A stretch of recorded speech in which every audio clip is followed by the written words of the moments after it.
Andrei, thanks for coming on. Really appreciate you taking the time to have a conversation with me. Would you mind telling us a little bit about yourself before we get started?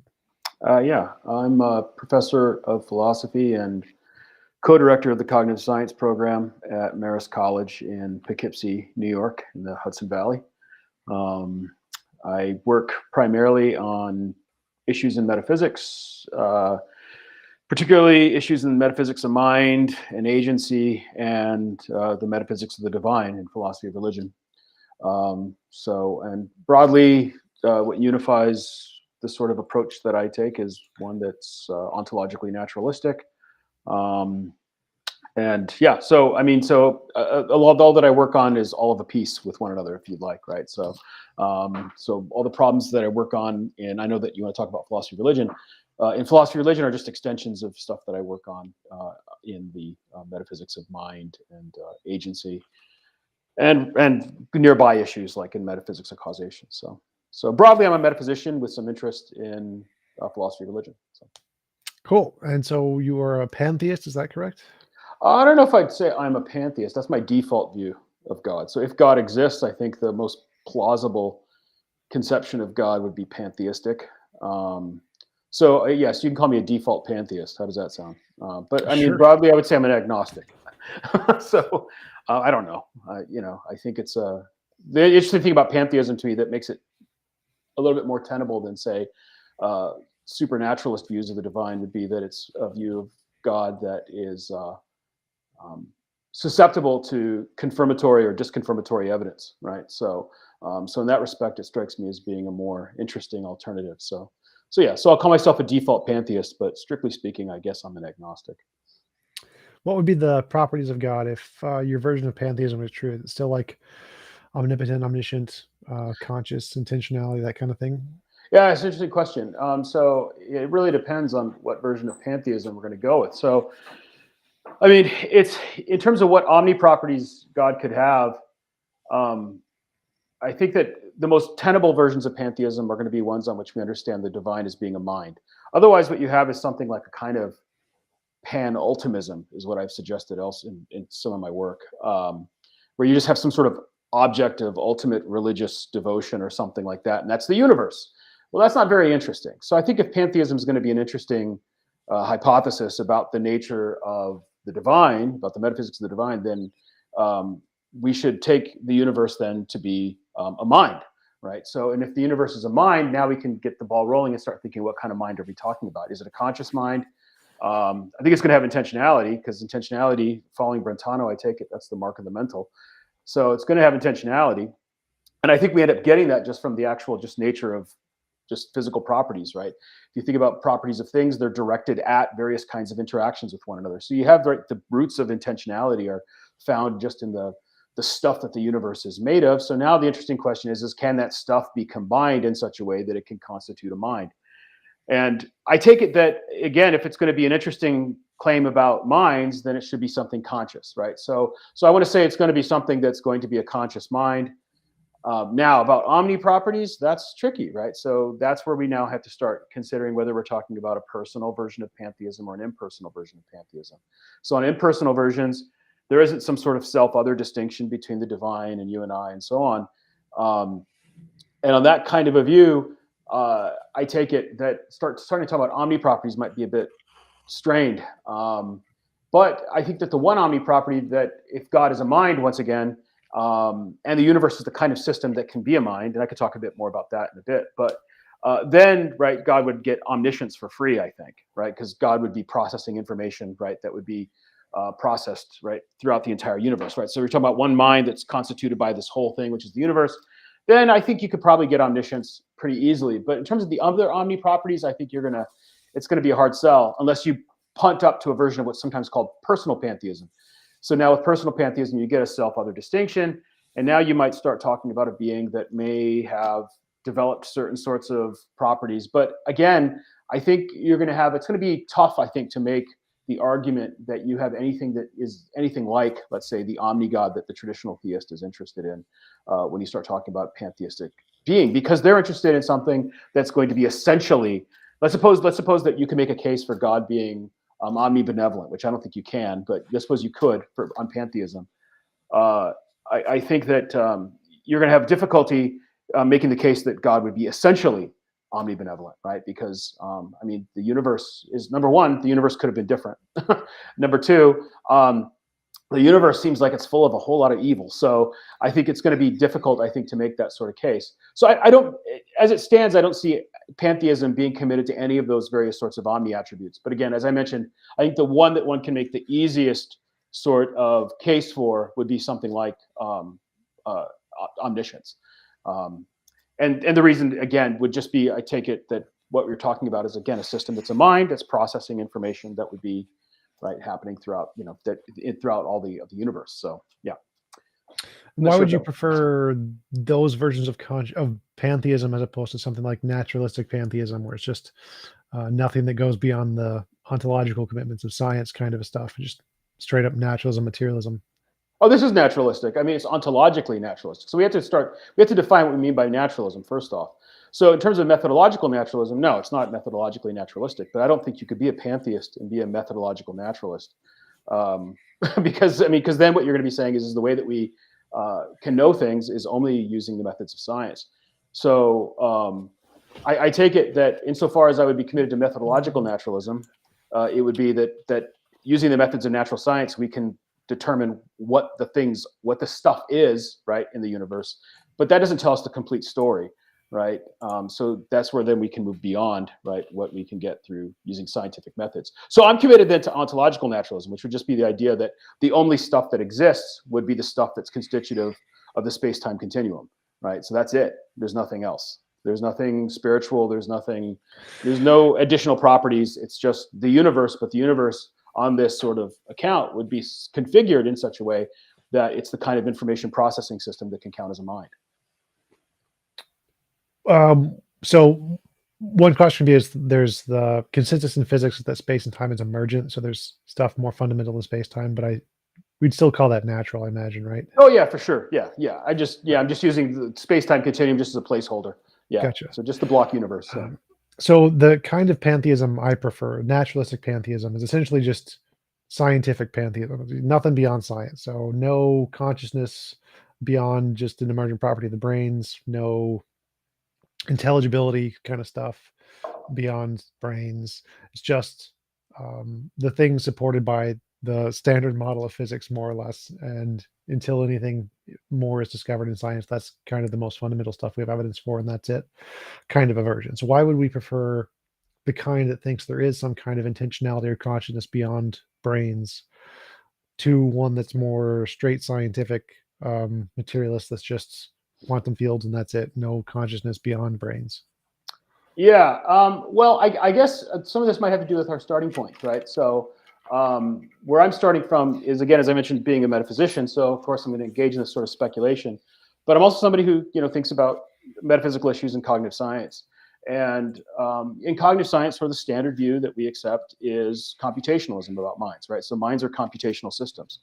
They're computing systems. And of course, you get this interesting sort of position that you find out there, which is, pan-computationalism.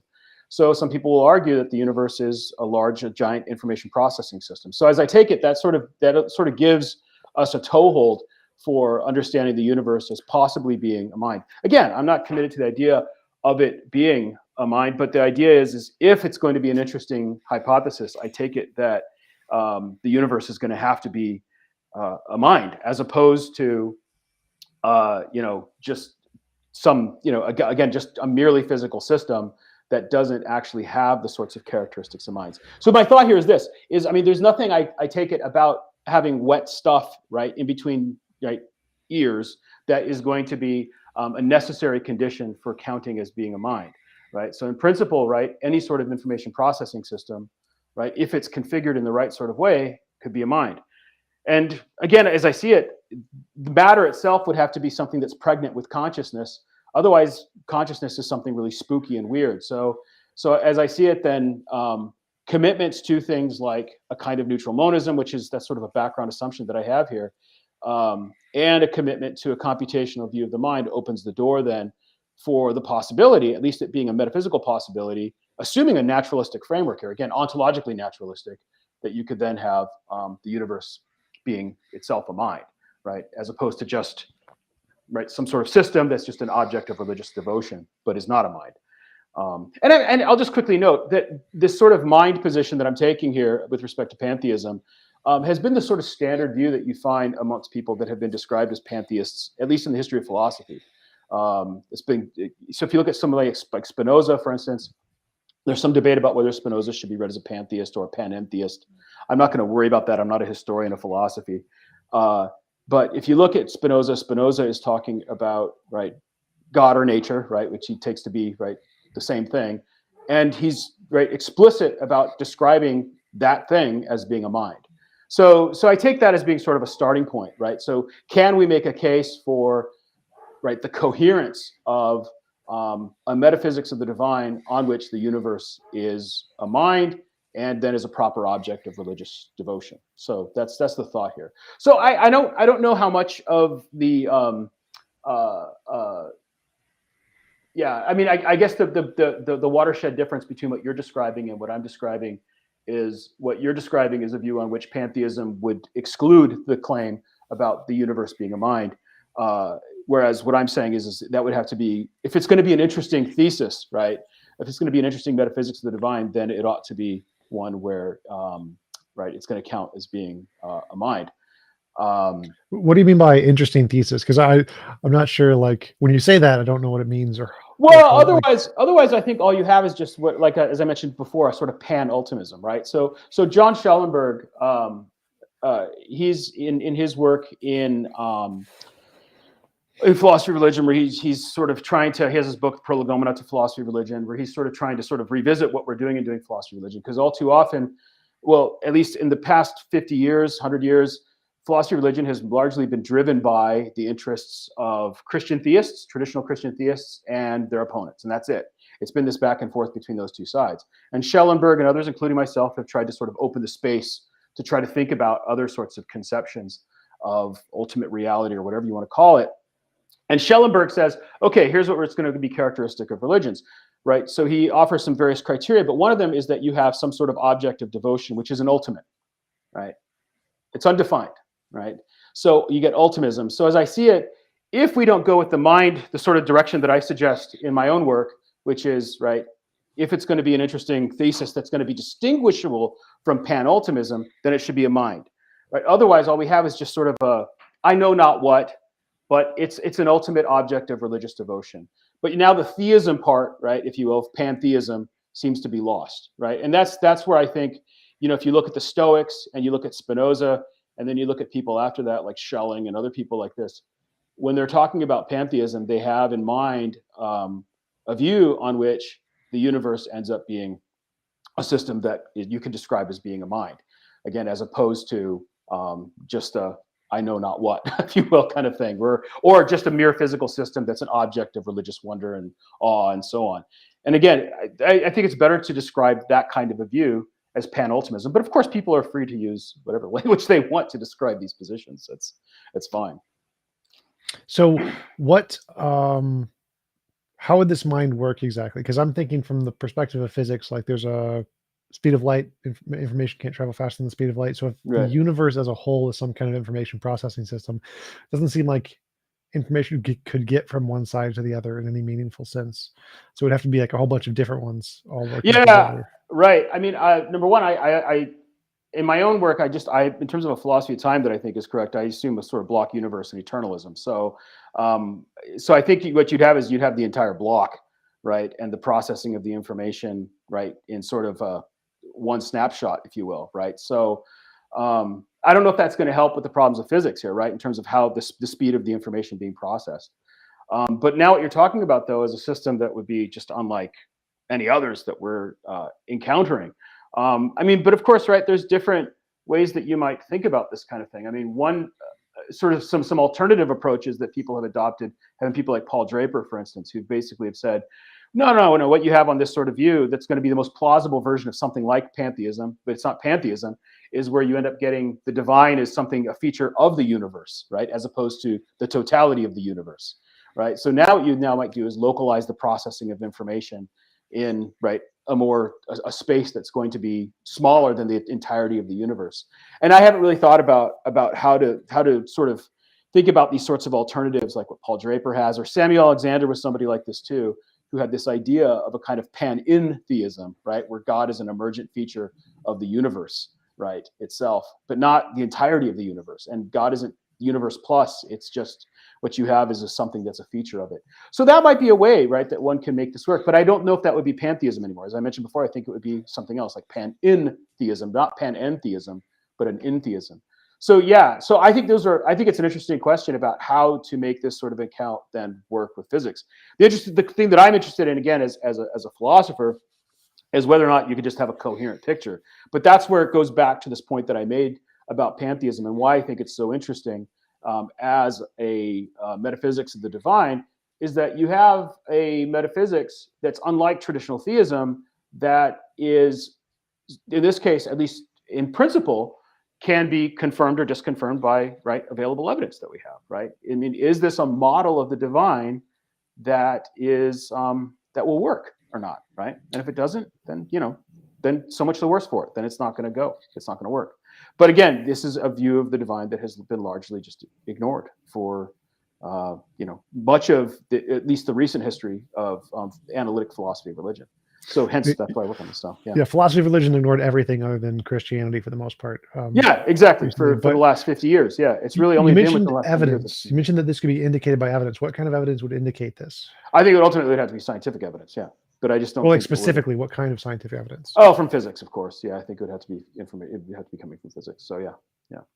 I mean, like, could you give a specific example of what physics could discover that could indicate that there was such a mind? Oh, good. That's a good question. So, there's this recent work. I can't just totally drawing a blank, but there's a recent article. It was in Frontiers in Physics about just the structure of the universe. And in this case, this was a neuroscientist and a physicist. And I mentioned this in my little book on pantheism. And in this case, what they noticed just an interesting sort of isomorphism between the kind of the structure of systems like brains in the universe. So, right, and in this case, the claim then being that what you have is something that is, at least in principle, the kind of system that at least exhibits the sort of structure that is that we're familiar with, right, in the information processing systems that we know count as minds, namely in this case, mammalian brains. So information, so I take it, evidence like this, I think, is interesting. And I think that's the type of thing that we're interested, that would be, again, counting in favor of something like pantheism. But again, I don't want to suggest that this particular article is providing anything like, decisive, right, evidence that would confirm pantheism. If anything, it's an interesting sort of data point that suggests that it's not just absolutely batshit crazy. So that would be the kind of thing that I think that we would need to be pointing to, is, again, whether or not you have the universe exhibits the kind of structure that is going to be characteristic of information processing systems. And again, you have people like pan-computationalists who've made these sorts of arguments for this kind of a view. But I don't take that the arguments that they're providing are in any sense decisive. And even if they were conclusive, right, that what you have is a giant information processing system. To get the step further to what I'm arguing for, which would be you'd have a mind, I don't know if scientific evidence will get us to that point. The question is does it have the kind of structure where it could at least, right, satisfy a necessary condition for being a mind, which is it's an information processing system. If it doesn't have that kind of structure, then it's off the table, right?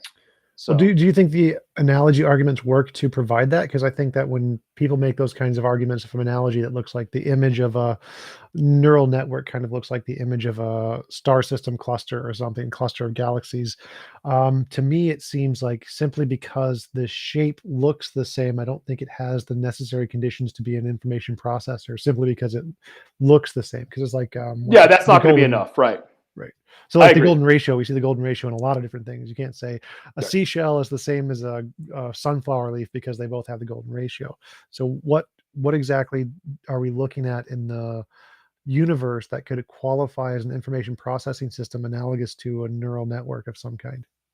Yeah, I think that's tricky. And I for what it's worth, when it comes to that question, that's where I'll leave it to people in lab coats. Does that make sense? So exactly what we're going to have to get to that place, I don't have an answer to.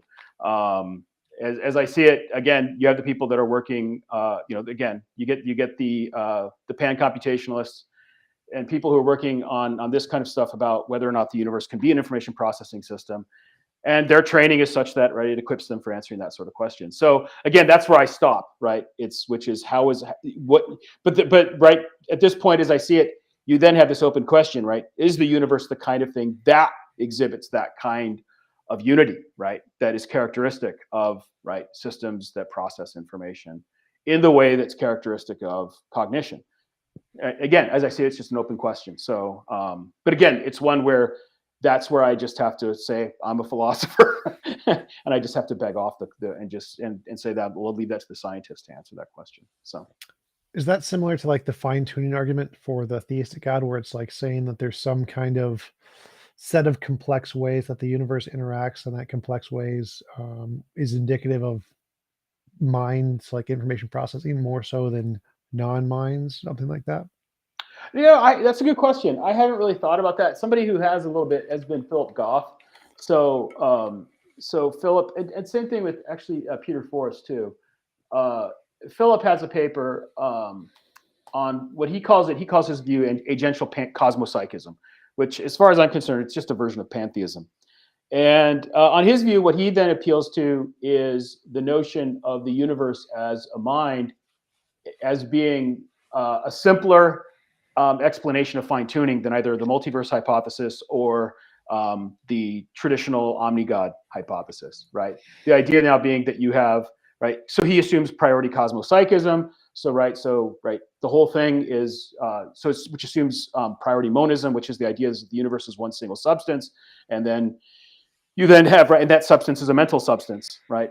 And his argument is, in this case, right, the universe basically, right, for reasons of its own, right, ends up, right, starting off, right, as being the kind of system that ends up being conducive to life, right? So he gives a sort of argument for a kind of fine tuning, which is it's not a direct argument or even indirect argument necessarily for his sort of view, but the thought is right, we have fine tuning for life. This is a simpler explanation, and it does as much explanatory work as the multiverse hypothesis and as much explanatory work as the traditional theist view. So it seems like it's a candidate view that we ought to be taking seriously. And it has the advantage of being simpler than either of the two, because we're not positing multiverse and we're not positing the existence of anything outside of the universe. So, I mean, so that's an interesting sort of argument. I don't know if that's directly answering your question. I mean, indirectly sort of getting there, which is the idea being, I think that kind of thing might be something you might appeal to if you're looking for evidence. But again, I haven't really thought too much. I usually don't get embroiled in these kinds of epistemological debates. It's more about, can we actually have a coherent model?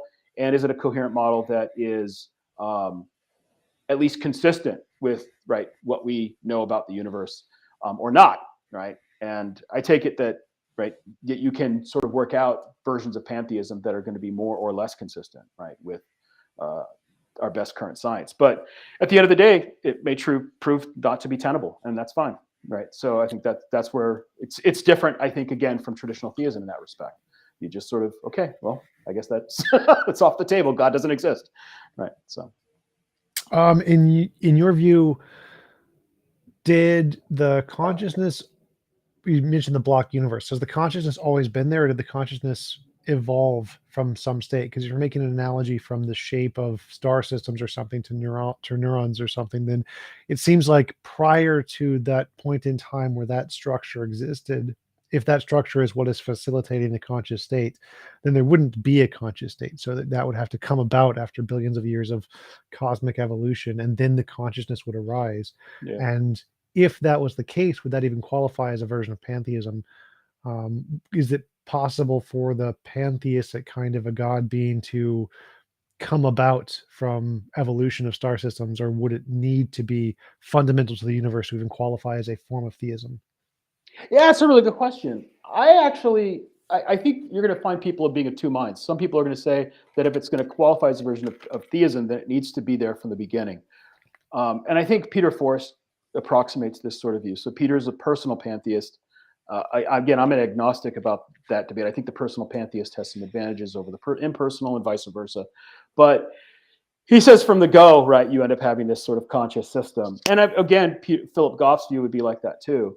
For myself, I actually don't have any problem with the idea of it being something that's an emergent feature.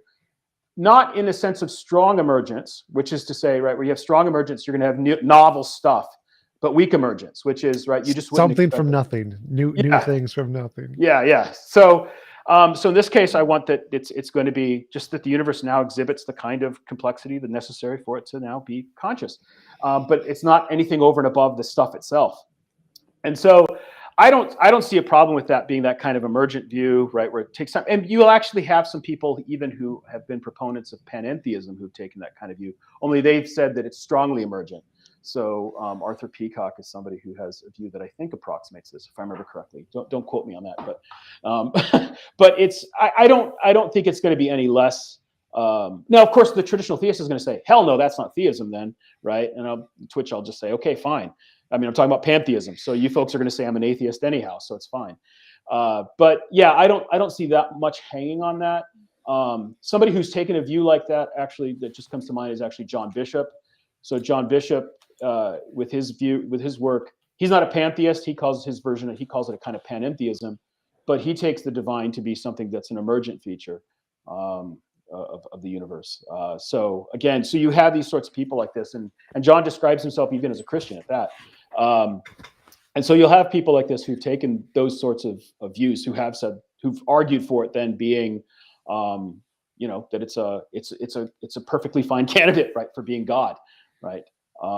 So yeah, so I don't know if it matters much, but I think that you'll probably find some people who will probably think it does matter, but I don't see it as mattering all that much any more than I see it being a problem. We start thinking about organisms like ourselves, right? I don't think I had a mind necessarily, right, when I was, prior to birth, right? So, definitely not before, the neural connections were in place, right, for me to, right, again, process information in the way that's going to be characteristic of a mind. And that's, well, not until pretty late into fetal development, right, where that ends up happening. So right, so we see this all the time when it comes to organisms. So why shouldn't that be a feature of the universe? I don't really see a problem with that necessarily. So You said your focus is trying to make a coherent model of pantheism. yeah, Is it possible to do that given that we don't really know what consciousness is? I know that you said that consciousness is computation. I know Roger Penrose disagrees and says it's not just computation, you need something else there.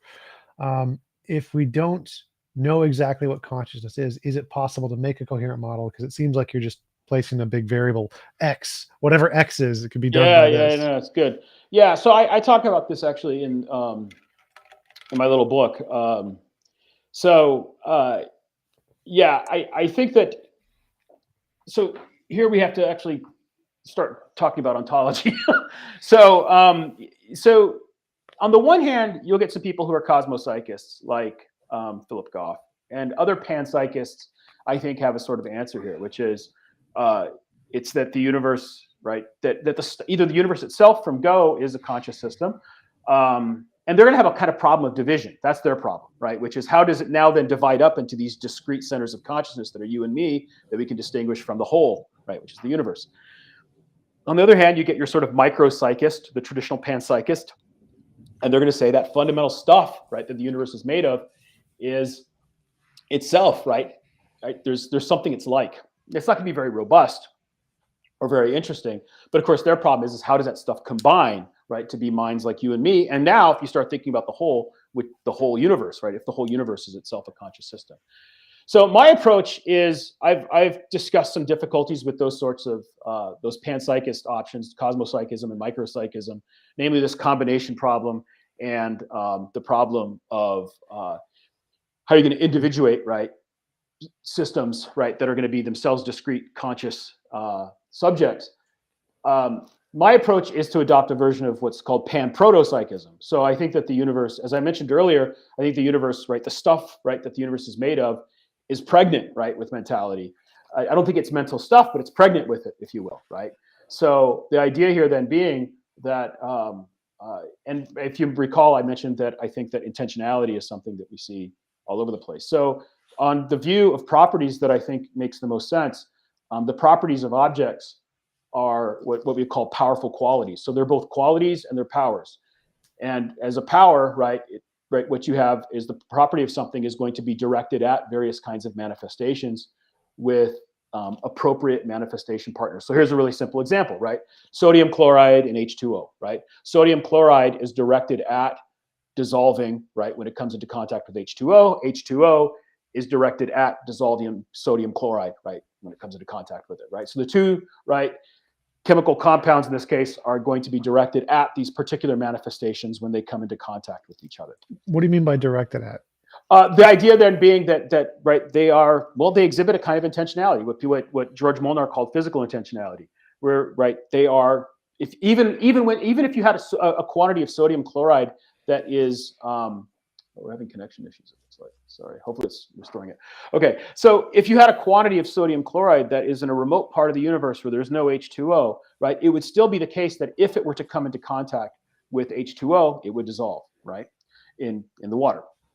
So, so the idea here is right that you have then right the properties of right the objects themselves, right, the properties of those things are directed at right a particular manifestation. But again, by saying directed at, what I mean is right, if it were brought into contact with something, then it would act in this kind of a sort of way, right?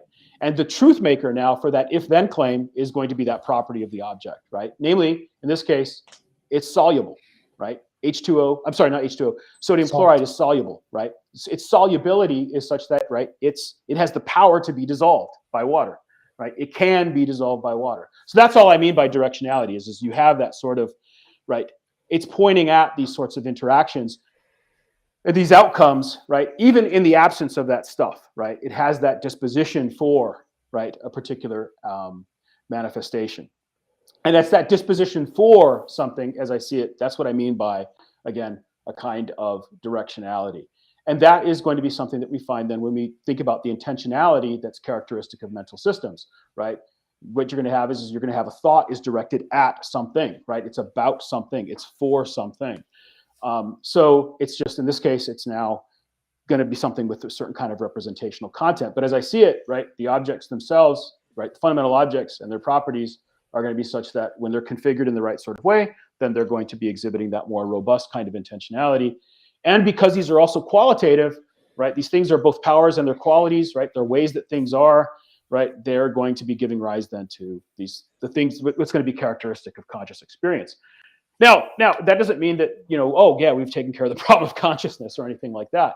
But the point is I think that how we answer, right, questions about the problem of consciousness in a lot of ways is going to be dependent upon what our metaphysics are when it comes to things like properties. And so again, the panpsychist is giving, the panpsychist is giving a particular metaphysics of those properties.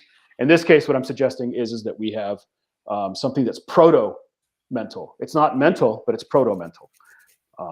And otherwise, if we don't go that route, I think then we turn it into a mystery, and I want to avoid mysteries if I can. So I don't think I'm following how the salt dissolving in water is somehow a level of intentionality in any sense. Because for me, like simply the fact that there's some cause and effect or necessary connection between two objects that they interact in some way, I don't understand how that could be analogous to an intentionality in any way.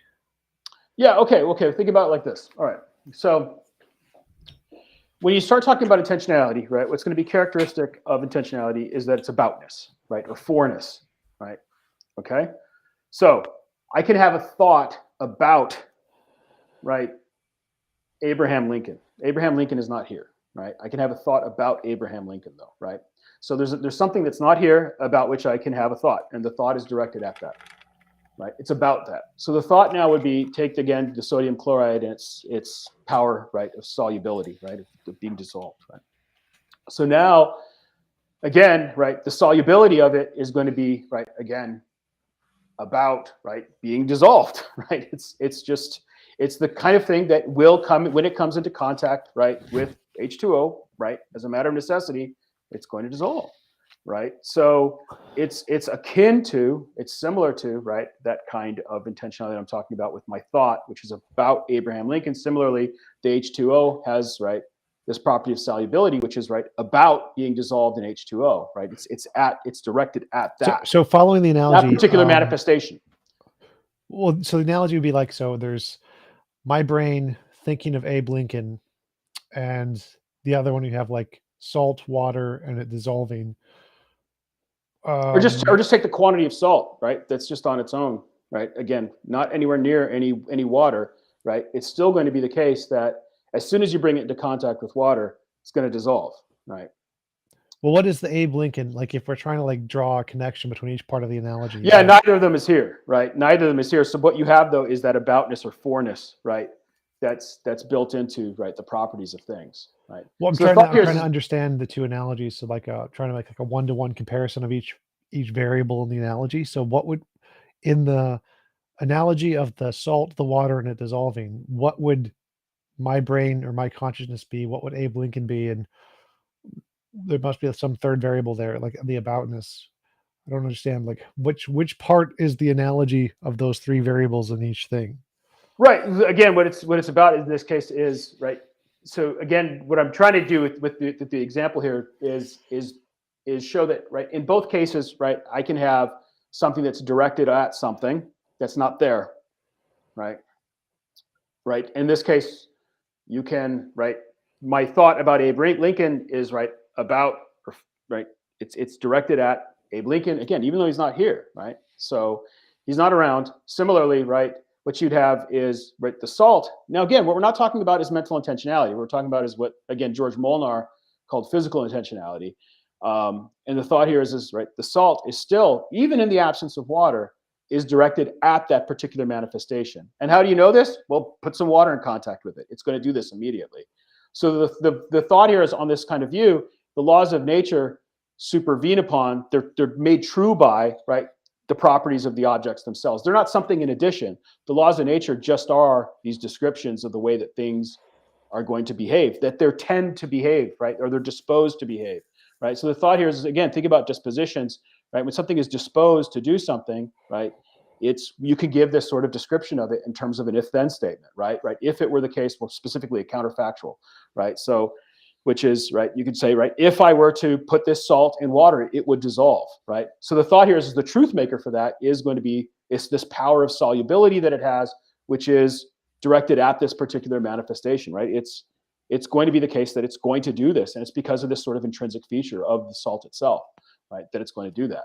So the thought here is just like the thought, right? The thought is directed at something, right? It's directed at Abe Lincoln. Now, similarly, right, let's suppose Abe Lincoln were here, right? In virtue of knowing that believing that Abe Lincoln is here in front of me, I'm going to then exhibit certain dispositions, right? Which one of the dispositions would be that I would walk around him as opposed to walking right into him, right? So you can start now giving a sort of behavior, a dispositional analysis of mental states, right? So something similar is going on here. Notice when you start talking about, right, the properties of objects, and you start talking about the properties of thought, right, what we're talking about in both sorts of cases are having these kinds of dispositions for particular kinds of behaviors. And the thought here is that what we have in the case of thought, right, in terms of conscious states, is just going to be something that we already see in the rest of nature, only it's just going to be something that's distinctive to, in this case, something having a mental life, which is there's a way it feels like, right, to be in that particular state. Whereas I don't think there's anything it's like to be, let's say, a quantity of sodium chloride. But again, it's the thought is that it's not that this is something radically discontinuous. It's what we have is, if you'd like, a sort of continuum, right, that our thoughts are on with the material stuff that our thoughts are made of. Hopefully that makes at least a little bit more sense. I'm not sure, but Well, I think the part I'm getting lost is like if I've been thinking of Abe Lincoln, I have intentionality of one particular specific entity that isn't there. But it seems like the consequence of how you're defining intentionality in its relation to salt is that any physical interaction it could have with any other substance in the universe, it would have intentionality or equal intentionality for all of those different things. So dissolving in water, being crushed by a black hole. Yeah, so the thought would be, so a standard sort of view of powers that you'll find in work on metaphysics of science is that powers are multi-track. So they're going to be directed at multiple manifestations with different, objects and their properties, right? But, notice similarly, you can now start talking about, let's suppose that I have an intention to get a cup of coffee. Let's suppose that I'm in my office, right, at Marist College, and I have an intention to get a cup of coffee. Now, notice that intention now is going to dispose me to do a lot of different sorts of things on my way to getting coffee, right? So it's going to be directed at a lot of different manifestations with different things in my environment. right, as I make my way right to the coffee shop to get some coffee. So the thought here is this idea is that powers are, again, so there are very few powers that people are oftentimes going to say are just directed at one specific manifestation and with nothing else, and that's all they're going to be doing. Most of them are going to be multi-track, as I said, right? They're going to be, right? So you're going to have this salt is going to be, right, in virtue of its properties, is going to be directed at a whole bunch of different manifestations with a lot of different potential partners. So C.B. Martin called this, what do you call it? He called them power nets, is what he described them as, right? So it's like the thought is that when you start taking, right, objects that are the constituents of the universe, they're going to be directed at all these different sorts of manifestations with one another and with other either actual or possible manifestation partners, which could be, right, even things that we're just not aware of, right? But again, going back to, right, the analogy then with the mental state of, let's say, intending, right, that intention is also going to be such that it's going to be manifesting in a variety of different sorts of ways, owing to the goal of getting coffee, right? So hopefully that made a little sense. I don't know. For me, intuitively, I think that intentions require some kind of an abstract blueprint of something. So, like, A I plan, have a yeah. like a blueprint for building a house or whatever. The blueprint doesn't causally do anything to build parts of the house. I'm looking at it and then I build the house indirectly. The blueprint has no real part in building the house. It's completely abstract. Whereas in the case of salt dissolving, it's more like an actual physical thing causing the blueprint to be formed into the wall, or some more like DNA.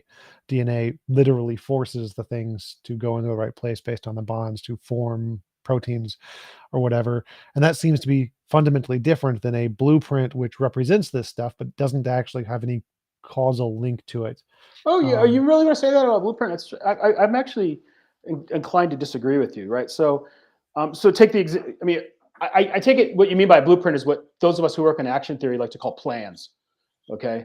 But it's not clear to me that the plan is causally irrelevant, right? I mean, it's still the case that, right, the content of my intention is playing a clear role in guiding what I do, right? And I take it that if it's playing any sort of role in guiding my behaviors, it's something that's causally relevant.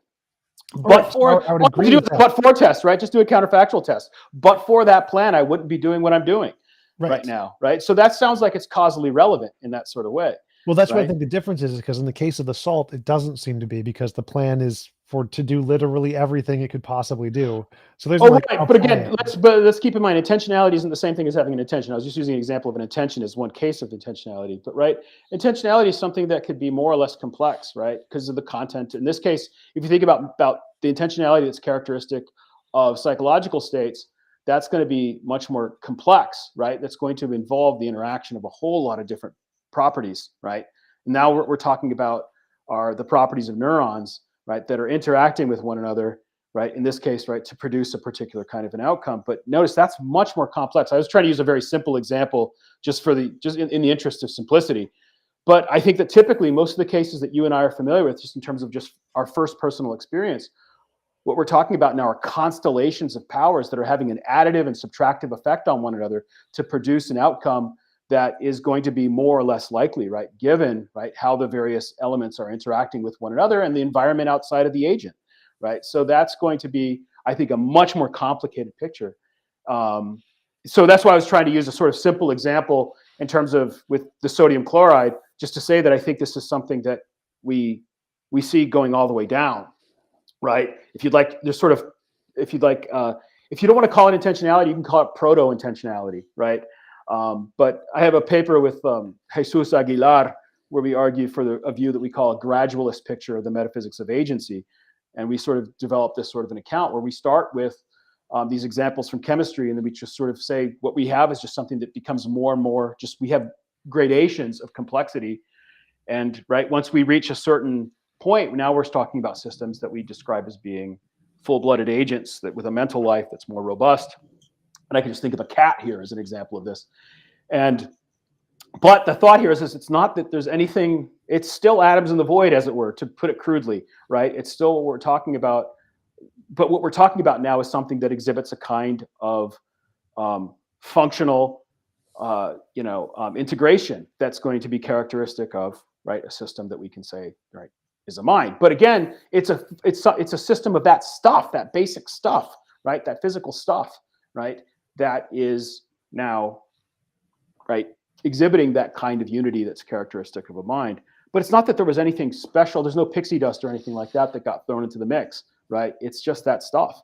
So the thought here is right, by appealing to an ontology of causal powers, we could hopefully make some headway in terms of making sense of, the emergence, if you will, again, and I'm thinking of emergence here in a weak sense, of mentality, right? Which is, it's just a more complex version of something that we find, right, in just in more basic stuff in nature, right? So my initial question is like, by virtue of what do these powers or intentions exist? So like, is there a power or intention for salt to interact with unicorns, like mythical creatures? They don't exist. No, So, they wouldn't, because they wouldn't be part of the universe. So right. I think the answer would be no. So if we imagine a universe that has salt but no water, would the intention or power still exist for salt to That's a good dissolve in question. water? I think given its chemical composition, yes, it would still, right? But unicorns are just creatures of myth, right? So, but yeah, in this case, yeah, I mean, in principle, I would have to say yes, right? Well, what would be the notice difference that's, here? So, because we can imagine what it yeah, would be like if a unicorn did exist. They just don't happen to exist. So, in a right, possible world, there's a unicorn, and there's a possible yeah, world without water. And so, what would be fundamentally yeah. the difference here? Well, yeah, good. I mean, I'm happy to say it would be logically possible, right, for them to be interacting. But I take metaphysical possibility to be constrained by what there is and the dispositions of what there is, right? So, so the dispositions of objects themselves in the universe, and you know, so I know it's metaphysically possible, right, for salt to dissolve in water. Why? Because it has that disposition to do that in virtue of its powers. Now, do I know what it would do with unicorns? Hell, I don't know. That's an epistemic problem, but I don't think we're going to be able to answer a question like that. Well, my Because question is more like, for each object that exists, does a disposition also exist for how that object would interact with salt? So, if a unicorn popped into existence, would it also entail would the disposition also pop into existence at the same time of how it would interact with salt? oh no, I think it would have actually already been an intrinsic feature of the salt itself. Yeah, yeah. So if the salt were going to interact with the unicorn, it would already be a feature of the salt. Yeah. So yeah, so it would not be. It would just have to be the case now that the unicorn is just going to have features that are already, again, going to be, unless it's something just radically different. I mean, so that's where I guess the unicorn case makes me sort of scratch my head, because I mean, unicorns, of course, are going to be these creatures of myth, but well, what's going to be the precise nature of a unicorn? Is it just going to be a horse with a horn? If that's our answer, then sure, why not? Right? It's just going to be that, you have this sort of interesting mutation that ended up happening in the history of these creatures such that they developed horns. Cool. All right. I mean, otherwise what you're going to be talking about is something that still, I take it, is going to be just the same sort of physical stuff that the universe is made of. Now, if you start bringing in angels or something like that, though, that are supposed to be wholly other, I don't know what to do. Because now I think what you're now talking about is something that is, I mean, again, I take it that our metaphysics should be constrained by what there is, and by the dispositions of what there is. Anything else beyond that, now we're starting to just talk about logical possibility, right? And I'm happy to say, right, it's logically possible for, I don't know, an angel to dance around on a piece of salt. Sure. Well, the way I'm thinking of it is, I'm thinking of the intentionalities you're describing as an extra thing in the universe that I don't think I would need. So I'm like thinking, suppose there's salt but no electromagnetism or something. So we have a piece of salt, and in this case, if it came in contact with water, it wouldn't dissolve at all. Yeah. And so in this case, if we're comparing this as a possible world and our world as a possible world, does ours have this intention that water dissolves in salt, but that one lacks this intention, even though they have all the same physical features in the universe? Because from my perspective, I say, well, the law of physics is what causes this interaction to take place. There's no like intention for it to take place. It's just because of the law of physics of the strong and weak forces are such that they're weak enough that the salt can be dissolved by the water's strong nuclear force or whatever. And I don't think I need to mention these kind of intention things to do that. I think I can just do Well, that with the law as of soon as you physics. start talking about dispositions of it, I think that you've now introduced directionality talk, and you've now introduced, right? If you don't want to talk intentionality, you can call it proto-intentionality. But again, I'm not talking about intentions in anything like a robust sense. Again, all that I'm talking about here is just that something is directed at a particular manifestation with something else. And lots of things are directed at various manifestations of other things, right? My glass here, right, is directed at a particular manifestation with my table, which in this case is, right, because it's solid with a particular mass, right, and given, right, you know, again, features of the table, right, when I drop it in that sort of way, it's going to make a sound, right? So, I mean, you could start talking about the rate of the rate of acceleration, the rate of gravity, blah, blah, blah, all this other sorts of things. And all these sorts of features together conspire, right, now to allow us to have that sound. It's just going to be that the features of the things themselves are such that, right, when they're combined in a particular kind of way, they're going to do things. Nothing additional, just the laws of nature are just describing what those things are going to do. That's it. And that's all we mean when we start, people who are going to talk about physical intentionality, that's all they mean by that. It's just that things are directed at these various sorts of ways. And now for the purposes of talking about minds, right, the stuff is directed at combining in the certain sort of way such that we can now get systems that are processing information in the sort of way that's characteristic of cognition, right? And right, hopefully, right, the circumstances are going to be such that, right, you could have right, consciousness, right, in that sort of situation. So as being, again, not anything in addition, it's just the stuff itself now being configured in the sort of way that it ends up having this particular quality, right? And it's now acting in this particular sort of way.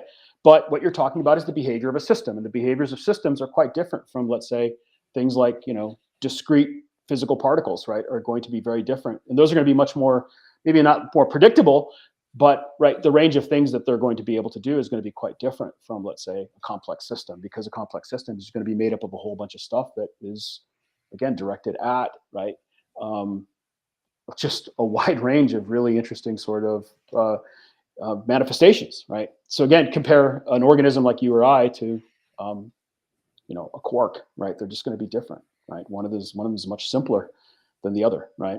So, but I take it that they're both just, it's not, there's again, no magical pixie dust or anything like that, right? Once we get to creatures like ourselves, it's just the same kind of stuff. Are you using intention to be something like synonymous with cause and effect?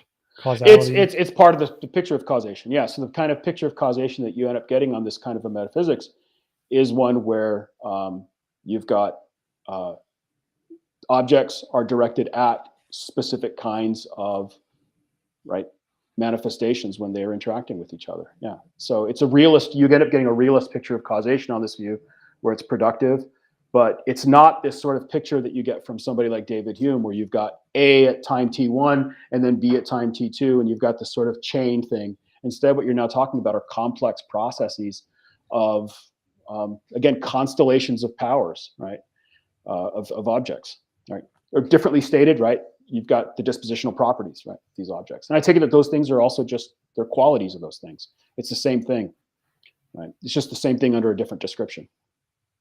So what was different about this approach to causality as opposed to a more classical, like scientific approach to causality? Oh, well, it depends what, I don't want to, let's make sure we're not begging any questions here. So what do you mean by a scientific approach to causality? So I guess I just sort of punt back to you in terms of a question when it comes to that. So, because on this sort of view, I take it that what we have is we end up having a conserved quantity view on this view, right? So one way to describe what the kind of view that I have here, if you want to describe it now in terms of, let's say, you know, physical causation, would be you would have, right, the transference of some quantity of energy, right? And so it's going to be that you're going to have these physical things that are interacting with one another, and there's going to be some sort of conserved quantity that's going to be, right, the outcome of all of this. And it's something that's measurable, right? Whereas in the case of, let's say, the Humean view of causation that you have is one of just counterfactual dependence, and that's all it is.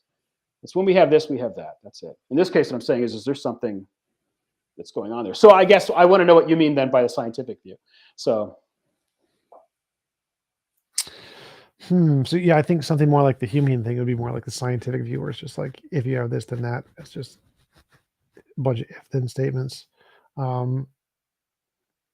If you talk to philosophers of science, you'll find, if you then say, just say the words causal realism in a room full of philosophers of science, including people who work in philosophy of physics, and you're going to see the room just split in half. It's kind of like, you know, when you start talking about, if you get in a room full of biologists and you say group selection, watch what happens, right? It's just going to be, the room is going to, you're going to see the parting of waters. And I think you're going to have something similar when it comes to philosophers of science and theories of causation. So, but this is very much a live debate in the metaphysics of science, for what it's worth.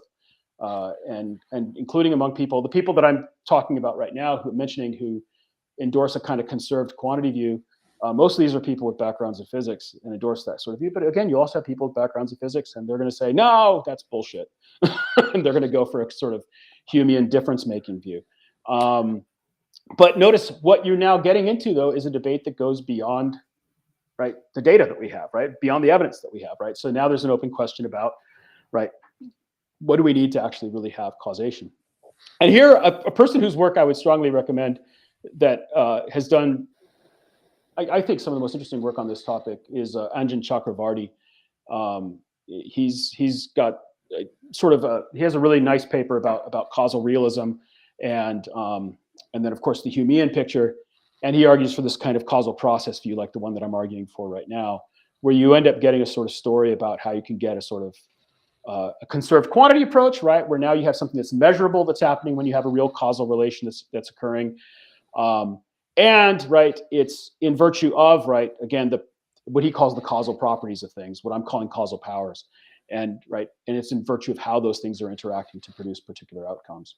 And so that's, again, one person among many who've endorsed that kind of view. But again, if you want to see a very different sort of approach, you know, look at people like Ned Hall and some other people like this who've, you know, taken a sort of counterfactual approach. But when it comes to causal explanation, I just want to grant what you're saying about causal explanations, though. So if you look at work on causal explanation, you don't have to get into these metaphysical debates. This is something that James Woodward has brought out in his own work.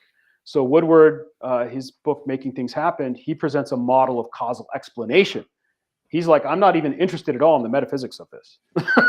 But he says causal explanation in the sciences is, again, this sort of, he tells us interventionist story. I won't go into the details of it, but it is like what you're describing, which is we have this and we have that, right? And then, right, now what's the glue, if you will, for the purposes of the explanation? And is it something that we could manipulate in a certain sort of way? And so that kind of a picture, notice, is just about explanation, though, but it's not about the deep story about, in virtue of what is the explanation true? And that's not a question that he wants to take up. So I think that oftentimes people in the sciences, they're just avoiding the metaphysical question, if you will, right? But then when you get into the metaphysics, that's where you start seeing some really interesting debates emerging, and you have a lot of really smart people on both sides. I'm not saying I'm one of those people, but you have a lot of really smart folks who are taking both sides in those debates. Would the existence of true randomness, like randomness as an irreducible fundamental concept in nature, be a problem for that view? That's a good question. Because like if there isn't truly a random, undetermined thing that happens, yeah, would you have to say that could you say that it has some intention to do the random thing? Because that would seem to be a contradiction. Like if it's truly random, then it seems like it wouldn't have a. So so there's a distinction that some people have made. This is not my distinction, but I think it's a helpful one, between sort of your sort of standard powers that we talk about, and then spontaneous powers. And spontaneous powers are weird, right? Because now let's suppose that you're talking about, you know, the disposition of some quantity of strontium you know, I can't remember the number. Anyway, some strontium, pick your number. In any case, and its disposition to decay, right, to like beta decay or something like that, right? That's going to be, I think, a spontaneous power, right? It's not in virtue of how it's interacting with anything else that it's going to, right, do that.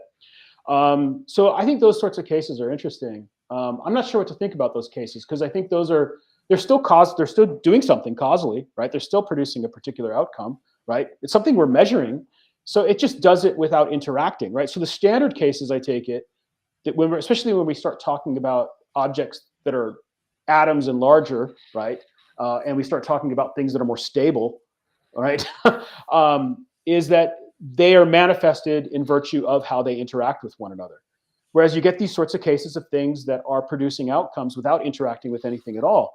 And I think this is what you're going to have when you start talking about things like beta decay or something like that, which again, I'm measuring it. If I can measure it, then it looks like I'm causally interacting with it. But it's not the case that, right, that it's actually, right, in this case, manifesting beta decay, that it's because of how it was interacting with anything else, right?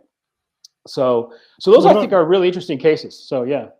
what about like non-existing particles, virtual particles, things that don't actually exist? Do they also have these kinds of intentionalities and powers? Well, if they're not real, then no. If they're just virtual, no. If anything, they would be inherited from whatever is realizing that, right? So if it's something, if you're talking about if it's a virtual power, so I guess what you're talking about was something to be generated by an AI or something like that. Is that what you're thinking of?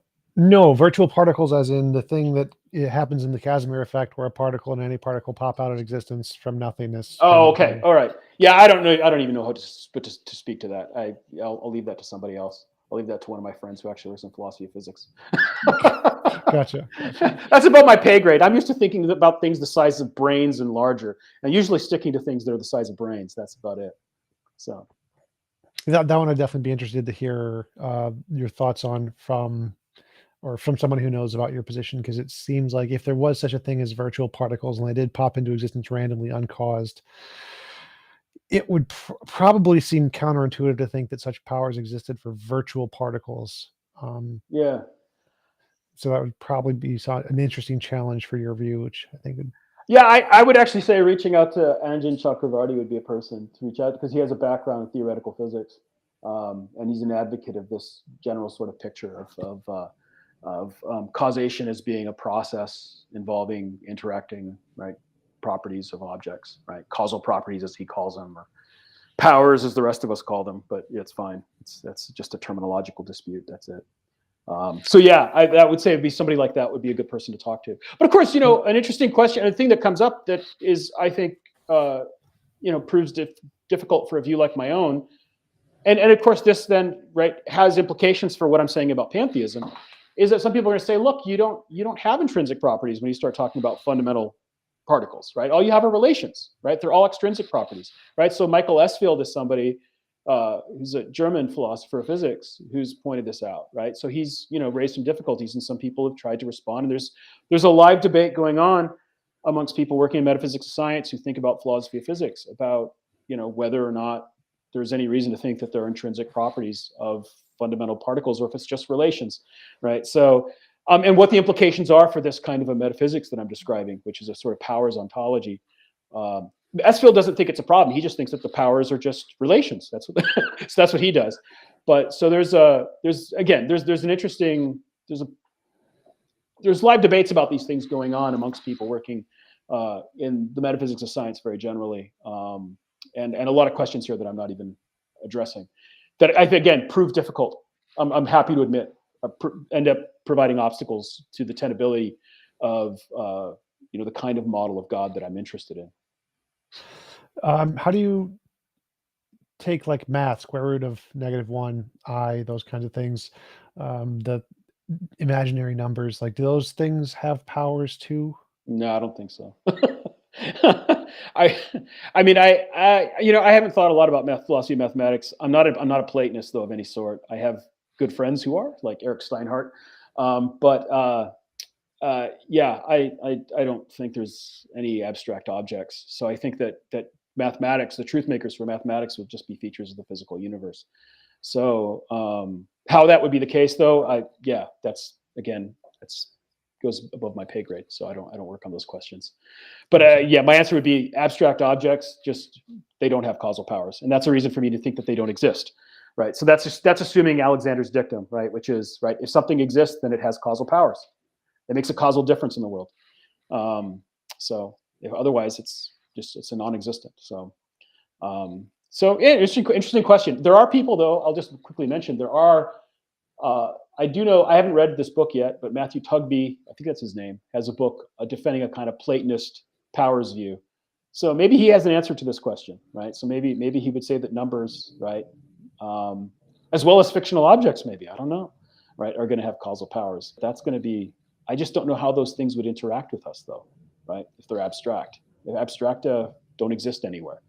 So how do they pair up with our brains? I don't know how that would happen. So that's really tricky to me. I just, yeah. So I'll stay away from it. But my immediate inclination is to just say no. Cool. Well, we have been going for about an hour. It was a great conversation. Really appreciate you coming on. Do you want to give any links or references where people can find more about your work? Yeah, I mean, so I have my little book on pantheism, which is quite short, quite an easy read, I think. Well, if you have some training in philosophy, from Cambridge University Press. It's part of the Elements in Philosophy of Religion series. It's 30,000 words, so they maybe make it short, which was really hard to do for what it's worth. So in there, I sort of spell out the kind of account of the metaphysics of pantheism that I think is most plausible. But I, along the way, sort of survey, right, some different accounts of, in particular, unity, because that's been one of the things that people have spoken very little about. And that seems to be the biggest problem for the pantheist, right? Is what kind of unity does the universe have to have in order for it to count as being God? And I argue it needs to be cognitive unity. And then I try to consider ways that we might end up having that. But I don't address these omni questions or any of this other stuff. That to me was already a big enough problem. That and just actually trying to get clear on what the hell we're talking about when we talk about pantheism. So a good bit of that little book is devoted to that. And so I'd recommend checking that out if you're interested in a lot of these issues that we're talking about today are taken up in that little book. So cool. Thanks again. Appreciate you coming on, and I hope you have a wonderful rest of your day. You too.